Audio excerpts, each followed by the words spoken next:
Hej, witajcie na kanale EV Repair. W dzisiejszym odcinku zajmę się tym, co lubię najbardziej, czyli krytyką Unii Europejskiej, a konkretnie chodzi o szczyt dotyczący energii atomowej w Paryżu i wypowiedź Ursuli von der Leyen. Oglądajcie. Słuchajcie, przede wszystkim dlatego, że jak zwykle oczywiście w naszej przestrzeni internetowej pojawiło się bardzo dużo ciekawych, a czasami można powiedzieć nawet mocno wyolbrzymionych opinii, powiedzmy pseudointelektualnych specjalistów w dziedzinie elektromobilności, energetyki i w ogóle już geopolityki, no to postanowiłem się wypowiedzieć na temat, który został moim zdaniem absolutnie niezauważony. On pozostał niezauważony między innymi dlatego, że no wszyscy żyjemy teraz konfliktem Iranu ze Stanami Zjednoczonymi i z Izraelem, co powoduje oczywiście duży kryzys w świecie paliw, a dodatkowo oczywiście powoduje, że my, użytkownicy samochodów elektrycznych, podbudowujemy się tym, że nasze samochody są dużo bardziej ekonomiczne w tym okresie. Natomiast to są sytuacje, powiedzmy, tymczasowe. Takie sytuacje już się parokrotnie zdarzały. Ja bym tutaj na podstawie tego raczej nie wywodził, czy samochód elektryczny jest lepszy od spalinowego, bo ta lepszość samochodu elektrycznego wynika z czegoś innego i ona jest po prostu długofalowa. Te sytuacje chwilowe, które pokazują tylko, że oczywiście jak zawsze miałem rację, czyli uzależnianie się od paliw kopalnych powoduje, że mamy problem, no to oczywiście spowodowało to, co zawsze, czyli mamy problem. I to samo powiedziała ni mniej, ni więcej Ursula von der Leyen na tym szczycie dotyczącym energii atomowej, który się odbył w Paryżu, bo powiedziała, że Europa popełniła błąd. Tak więc właśnie Niemcy pierwsze zrezygnowały z energii atomowej. Natomiast znowu, ja nie ukrywam, że mam pewną satysfakcję związaną z tym, co się dzieje i w związku z Iranem, i w związku z tym, co się wydarzyło w kontekście Ursuli von der Leyen, no bo to Niemcy pierwsi zrezygnowali z energetyki atomowej.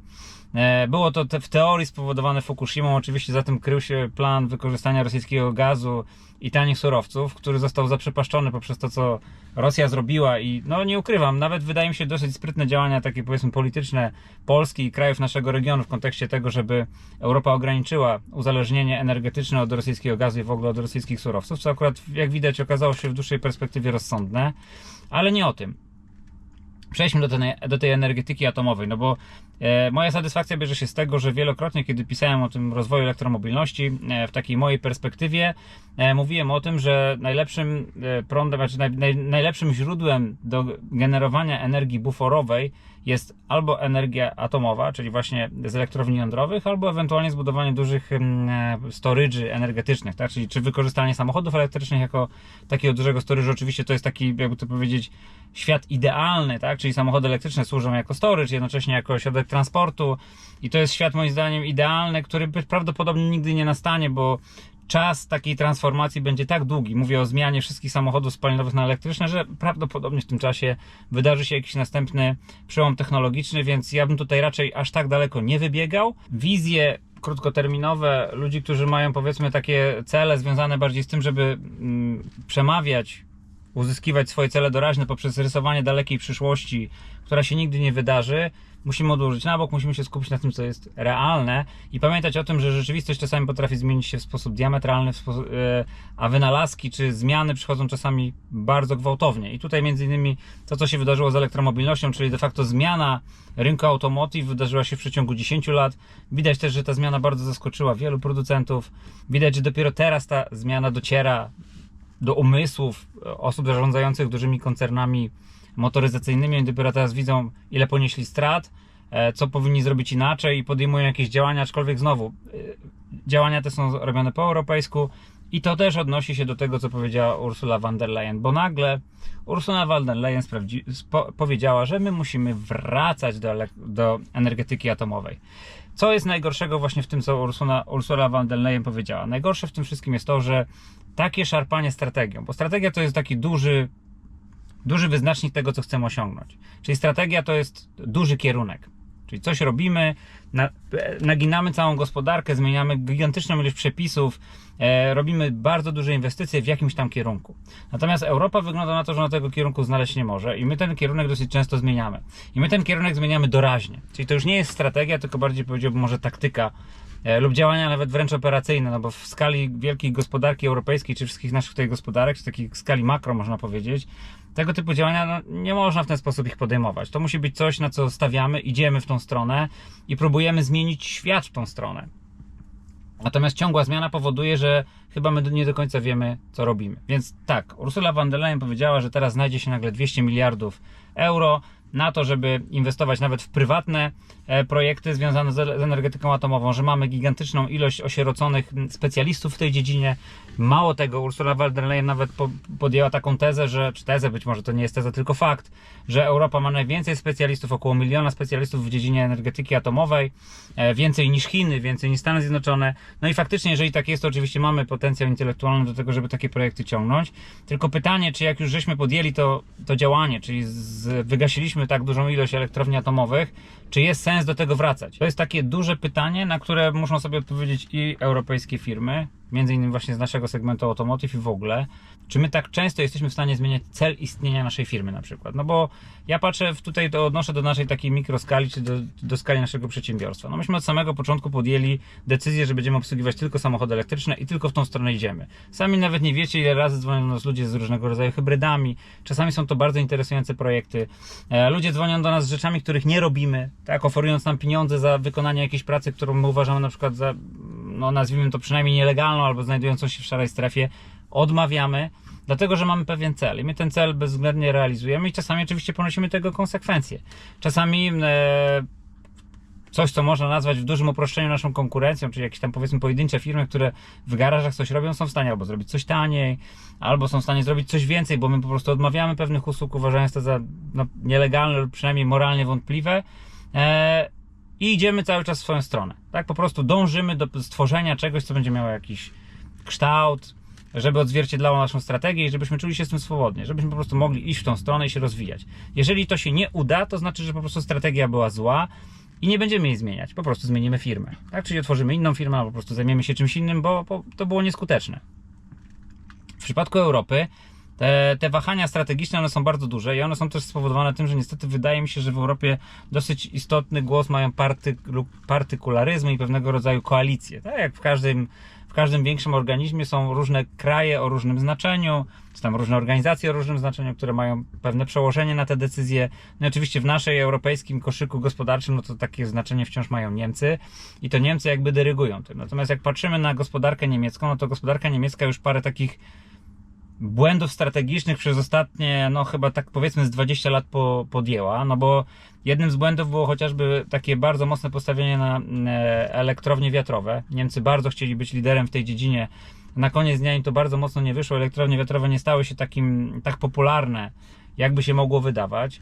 Z kolei jeżeli chodzi o fotowoltaikę, no to tutaj praktycznie rynek można powiedzieć, że przejęli Chińczycy. I Niemcy też na początku mieli jakieś tam znaczenie w tym rynku, natomiast zostali z tego rynku wysiudani, mówiąc delikatnie.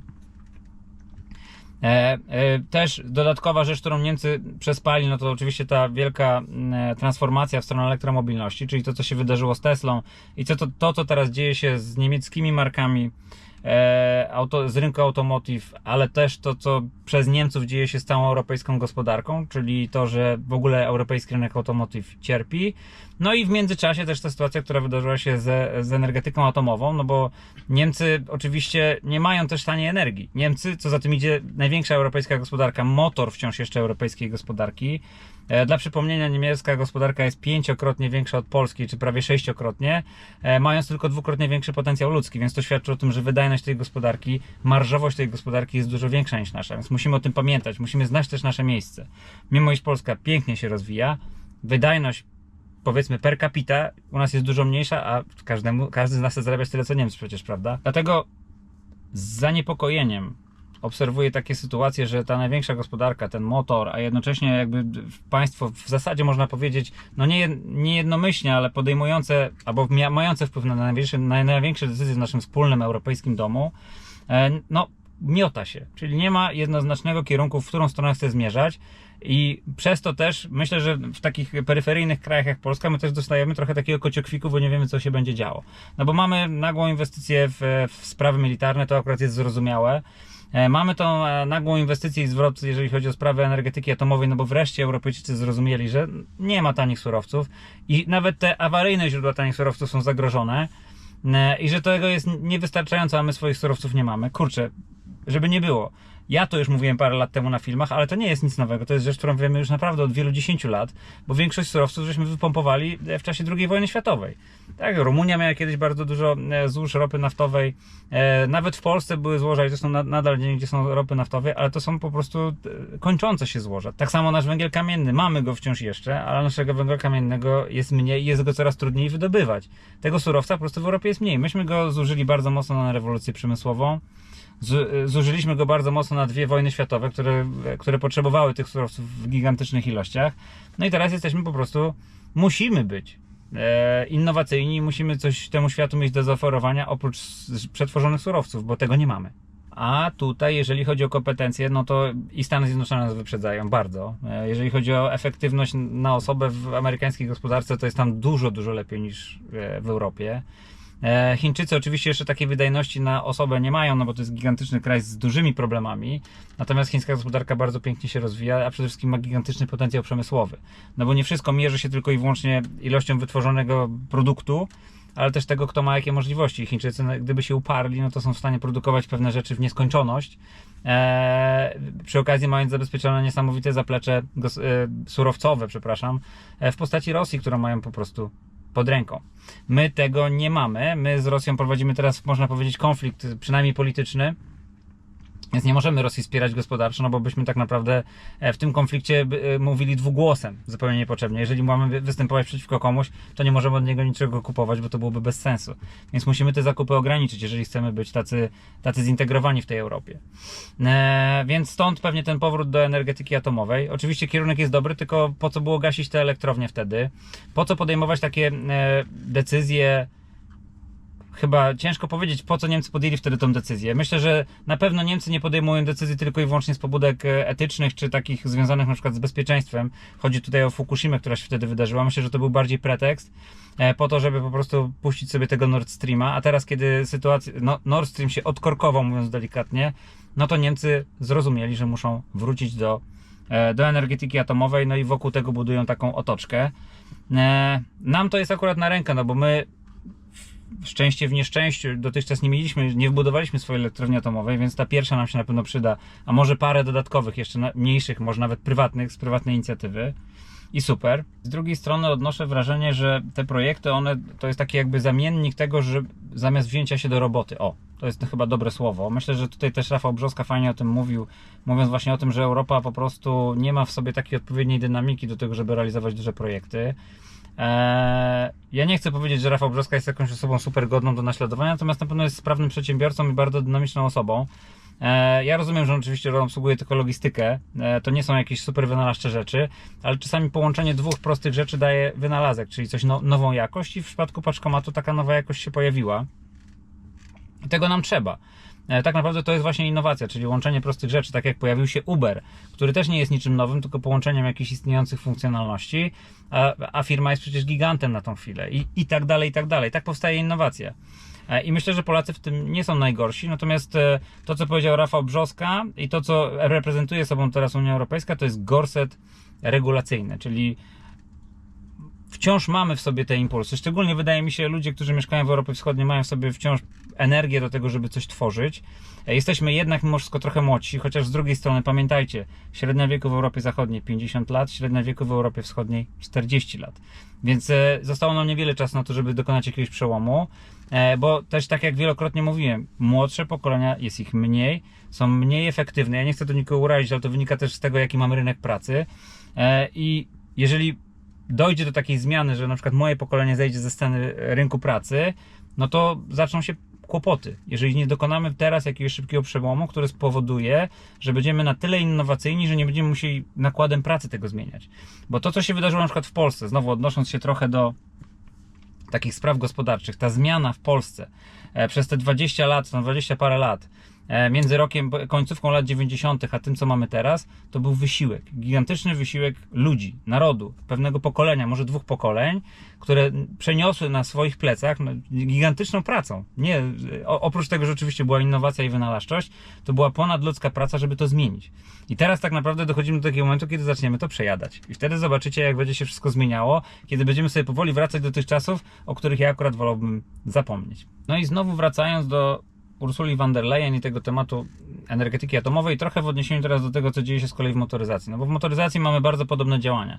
I to znowu niemieckie firmy też często to robią, tak? Czyli najpierw idziemy w elektromobilność, 100% elektromobilność. Później wracamy do spalinowych albo częściowo wracamy do spalinowych. No tak się nie robi.